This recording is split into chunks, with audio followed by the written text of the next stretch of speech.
Guys, we are lucky to have Precious Muir here, and she's been at the Diddy parties, and she's about to spill some secrets. Yeah, but so there's still, I mean, it's crazy too because there's still more happening in court. Like, I mean, everything is still active, even though we're not hearing about it as much anymore. And the people may be fatigued, like we talked about prior to. Shocking, scandalous, and utterly unbelievable. That's how many are describing the latest revelations about Sean Diddy Combs and the notorious white parties he hosted. Once celebrated as the epitome of celebrity culture, these events are now being scrutinized as former attendees step forward with chilling accounts of what really transpired behind the glitzy facade. One of those voices is Precious Muir, a former model and Playboy bunny, whose first-hand testimony has sent shockwaves through the entertainment industry. If you thought you knew the story, think again. What's coming to light is far darker than anyone could have imagined. Wait a minute. Say that again. Say that again. Back up. You're saying that there's tapes and they're being shopped? Yes, there have been people already shopping. We've heard about the tapes, but yes. The shopping thing is yes, there already have been tapes leaking around Hollywood, being shopped around to individuals in Hollywood. But one particular person contacted me to shop a particular video they were in possession of. Precious Muir, a British TV presenter, recently broke her silence after years of holding back the shocking details of what she witnessed and experienced as a young model navigating New York City's elite circles in the early 2000s. Invited to one of Diddy's famed white parties, she saw it as a chance to advance her career. These gatherings were renowned as the ultimate networking events, where mingling with A-list celebrities could lead to life-changing opportunities. However, what she encountered instead was a disturbing glimpse into the darker side of the entertainment industry, leaving her feeling less like a guest and more like prey. And the reason why I never pursued a month is because being Playboy of the Month, I was told there was insinuations multiple times that I had to do something to stand out to Hefner and the team. And that to me seemed like there was a underlining tone of, what is it that I have to do to get this role? Speaking to the mayor, Russ Moore described her initial excitement after being invited by a VIP host to an exclusive invite-only event at Diddy's mansion in the Hamptons. Diddy's team had gone all out, arranging luxurious black SUVs to pick up Muir and a group of other young models from Manhattan and chauffeur them to Long Island. The trip felt like something out of a movie, with Muir recalling the growing anticipation among the group. She was new to the scene, barely knowing the other women in the car, but the promise of glitz and glamour made the ride feel like the start of something extraordinary. However, nothing could have prepared her for what awaited when she arrived at the sprawling mansion. It quickly became clear that the atmosphere was anything but professional. Muir described feeling out of place, hyper-aware that she and the other young women stood out as fresh faces among the established celebrities and industry insiders. "We were very vulnerable," she said, explaining how their inexperience made them easy targets. "People could immediately tell we were new talent, and we were seen as fresh meat." Welcome to Popcorn Planet's The Interview, the series where we get in depth with amazing people, and I'm so honored to have this special guest with us here. Precious Muir, welcome to the show. How are you doing? I'm good. How are you, my love?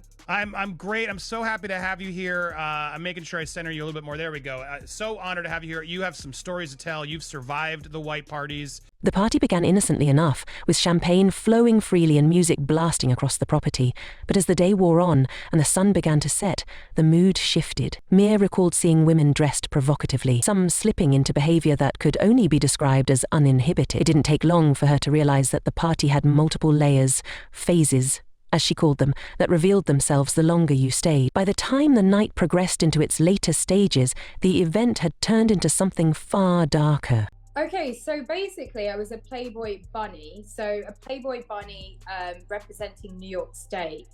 The reason why I need to clarify this is when you're a Playboy bunny, you are part of the corporation, and you are a bunny, and you do have a title and you wear a uniform, but you don't get a month. Muir admitted that, as a newcomer, she felt a mix of fascination and fear. On one hand, she was surrounded by opulence, in the company of faces she had only seen on magazine covers or television screens. On the other hand, the blatant objectification she faced made her question whether attending was the right decision. "You have to understand," she said. "We were young, trying to make something of ourselves, and this felt like an opportunity to get ahead, but it came with a price." One of the most unsettling aspects of the party, she revealed, was how it seemed deliberately designed to push boundaries. Muir detailed how guests were offered drinks and shots, which she instinctively knew to avoid. "I never drank anything that wasn't freshly opened," she said. "If I put my glass down, I didn't pick it back up. I was very cautious because I could see where things were heading." She warned her friends to do the same, advising them to stay vigilant in an environment where trust was a luxury they couldn't afford. But like I said, the entertainment industry is very, very, very messed up when it comes to, the bigger you get, the more you had to do to get there. And so if you're not willing to put yourself in that position, you kind of have to put your foot down. The longer she stayed, the more it became clear that Diddy's white parties were about much more than networking or having a good time. Muir described witnessing behavior that made her deeply uncomfortable, from couples engaging in intimate acts in full view to the presence of substances she refused to touch. She also heard sounds coming from bathrooms and bedrooms that left little to the imagination. And it sounds like there was probably a lot of hidden cameras as well. Is that what is being talked about? Yes, this was actually in his Atlanta home, at Okay. a home he had in Atlanta at one point. And it does seem that the person isn't like looking into the video, so to me, doesn't seem like that person knows they're being videotaped. It doesn't seem like they're active participant in the videotape. What made the experience even more troubling was the presence of young attendees who seemed out of place. Muir recalled seeing minors at the party during the daytime, a detail that still haunts her, even though the event shifted to more explicit territory as night fell. The fact that minors were present at any point during the gathering raised serious questions about the judgment of those involved. Despite the unease she felt, Muir admitted that she continued attending similar events, encouraged by her agents and peers who insisted it was an essential part of the job, and in some ways they weren't wrong. Muir credited the connections she made at Diddy's parties for landing her roles, including as a green room model on MTV's Hip Hop Squares, as well as other paid gigs and photo shoots. He is very, very dominant. Like, he wants to control the situation. He wants to control his inner circle. He wants to make everyone have a good time and enjoy his parties. And so, it is scary because you think, this person or possibly his social network or the people he's around could make or break your career. Looking back, Muir revealed the psychological toll these experiences took on her. She described feeling trapped between the pressure to succeed and the fear of speaking out. "You don't say anything because you're scared," she explained. "Scared for your life, your safety, your career. You don't want to piss off the wrong people."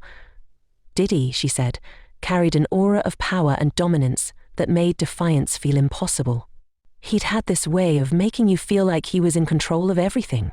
Adding complexity to her story, Muir suggested that Diddy's behavior wasn't an isolated incident.